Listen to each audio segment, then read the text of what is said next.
Good morning. Thank you so much for being here, and thank you to Yvonne and Karen and Crossings Animal Society for this opportunity. It's really great to be in a room with, as you were saying, preaching to the choir. It's lovely to have that kind of support in a room and know that everyone here is already on the same page. We just need to figure out what to do with that.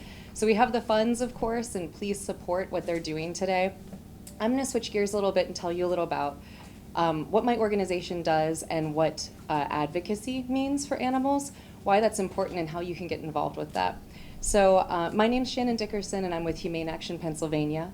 I'm the director of operations there, and just, why should you listen to what I have to say? Why should you care about this? I have a background in marketing, advocacy, animal welfare. I've been doing this work with Humane Action Pennsylvania for about 8 years now.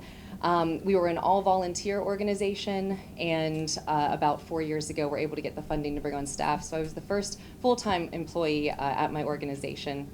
Passionate about animal protections, of course, and I'm from the other side of the state, so we're a statewide organization, but I live in Pittsburgh.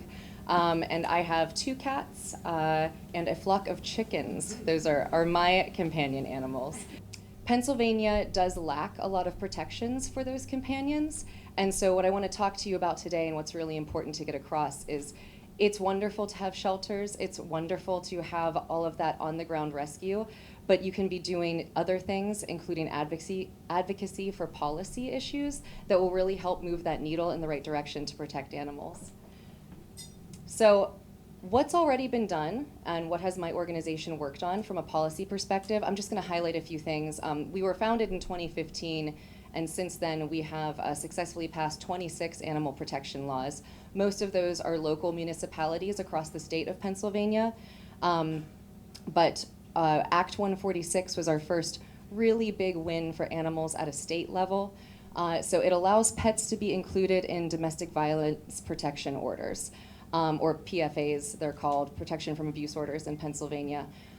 This is so important, as I already said, talking about that human and animal intersection. We see that it takes an average of 7 times for an abuse survivor to leave a domestic violence situation. That is only made more difficult if they can't take their pets with them and if they have no place to go. So we were really proud of this legislation. It was, supported on both sides of the aisle, and still took about 4.5 years to get passed. Local puppy mill sales bans, we would love to see this at a state level, but so far we've only been able to achieve it in municipalities, basically saying that you can't sell pets at a pet store that aren't rescued, that aren't shelter pets. You can't get them from a puppy mill, cats, dogs, and rabbits, and sell them. So this is a really popular piece of legislation that we would love to see spread throughout the Commonwealth or adopted at a state level. We also provide humane law enforcement training. Police officers are typically not trained in animal issues. There are obviously lots of laws that apply to animal cruelty and neglect, but there's a limited amount of time and subjects that police can be trained on. We provide free training to police departments on animal welfare issues. So if you have connections with your local police department, we can do it anywhere in the state, either virtually or in person. Please feel free to come up and talk to me afterwards. We would love to provide that service. If police don't know how to enforce animal laws, they won't get enforced, and we love to help with that. And then community advocacy and coalition building. We are a nonprofit, so most of what we do is really education and community programming. The advocacy piece obviously falls into that, but it's about 20% of what we actually do on average. Next slide. So our current state priorities. I'm not sure, did anyone hear about the pet cremation case? It was about 2 years ago. A whistleblower actually discovered that and brought the attention to the authorities that the crematorium was not cremating the pets. They were discarding the bodies, and the ashes they were giving back to family members were not remains of their pets at all. And this happened in the thousands of cases. This wasn't like an isolated incident. So a whistleblower brought attention to that. It was a crime from a perspective of fraud, but there's a lot more that can be done with oversight and making sure that people are held accountable in cases like that. So there is a pet cremation bill both in the House and the Senate. The numbers are there for the bills themselves and the bill sponsors. We would love to see this legislation pass by the end of this session, and we do think that it has a very good chance of that.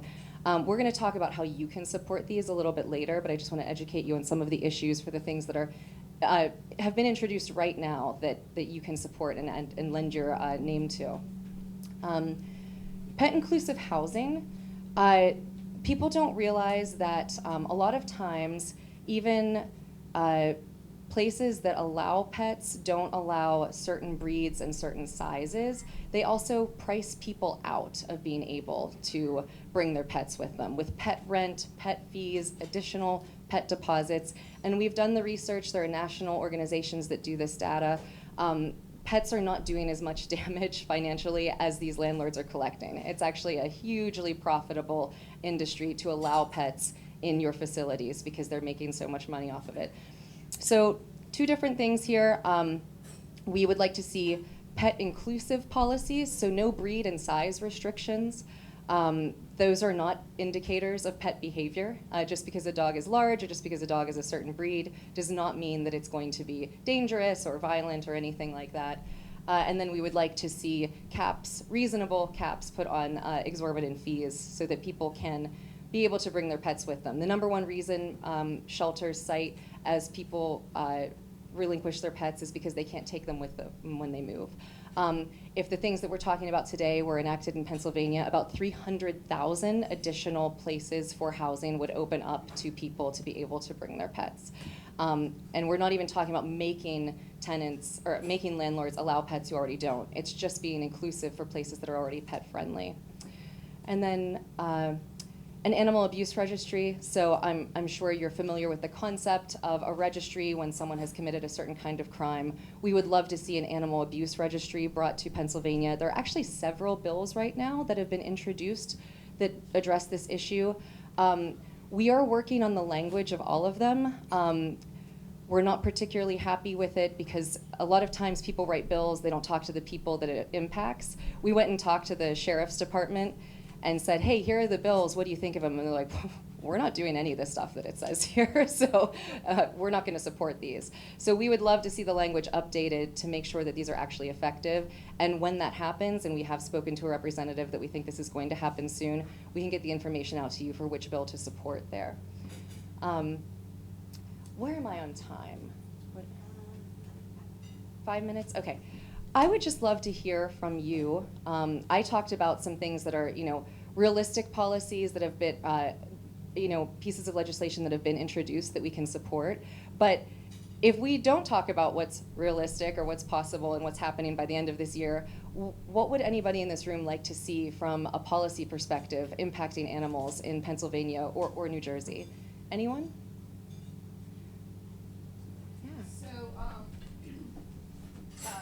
Representative Warren has a bill out. It's a cruelty to animals bill. It's in the Pennsylvania House to prevent live pigeon shoots. Oh, yeah.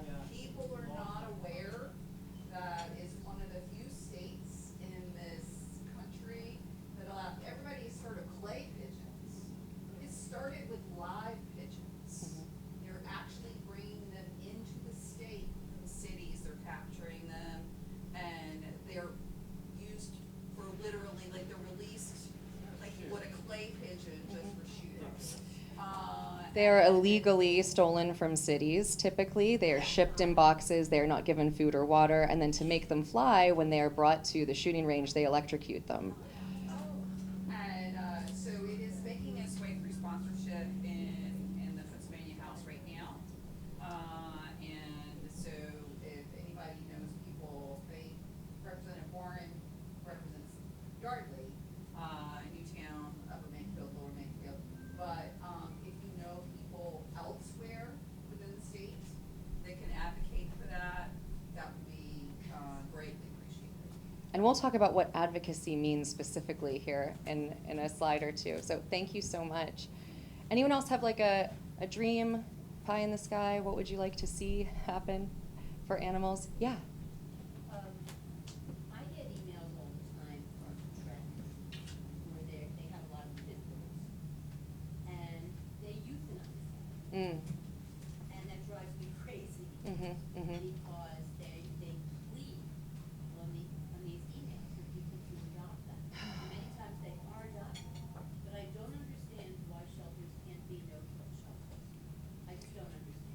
It's a great question, and I mean, I think it's a complicated and nuanced issue, and a lot of it, unfortunately, does come down to funding and to money. But when we're talking about pet-inclusive housing, let's be honest, one of the #1 breeds that are restricted are pit bulls, and you see them in the shelters at much higher rates than any other type of dog. So not a solution to the problem by any means. I think there will be a lot of things that come together to solve that problem, but it would be a step in the right direction if people don't have to surrender their pit bulls, people who already love and own pit bulls, because they can't bring them to where they live. All right, just in the interest of time, we'll move on. Advocacy starts with ordinary people. There's a list of things here that you can do, but a lot of people don't know how to do that exactly. It's very simple to be on our action team. Humane Action Pennsylvania has an action team that I'll tell you about a little bit more in a minute. Basically, it's as simple as you get an email and it tells you exactly what to do. Call this person at this number and say this thing to support this issue. And when I tell you, we deal with legislators every single day.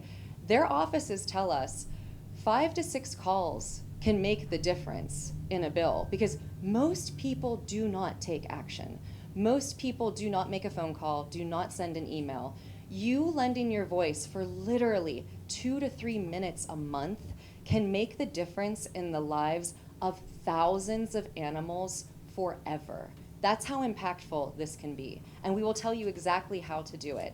Just the next slide, please. So we have an Ending Companion Animal Cruelty Coalition. My organization works on behalf of all animals, farmed animals, animals raised for testing, wildlife. This is specific to companion animals. If that's your passion, wonderful. You can scan that QR code, or you can go to humaneactionpennsylvania.org. There'll be another slide after this with that information. And you can join our coalition. You will be on an email list. It's not committing you to anything. It's just giving you access to information to be involved, know the issues, know what's going on, and know exactly what you can do for help. We're not going to be, asking you to come to our events or come, give us money. This is all about just joining. There's a very small sign-up fee for individuals or organizations that's lifetime membership, and it just allows us to continue the work that we do to make sure that you can have access to the information to help the animals. Yeah, so please grab that, and I will be here afterwards. I didn't leave time for questions because we're on a short kind of time frame, but I will be here afterwards. Please come get my card, talk to me. And then next slide, please. You can just, no, you're fine. So there's the information from my organization. Again, I am happy to have conversations with you, hand out my card. We are about bringing education to you. We're, trying to make sure that you feel empowered to get the things done you want. And we're a very pragmatic and realistic kind of organization. We want to see things happen that can. And so with your help, we can do so much more for animals than we can alone. Thank you so much for your time.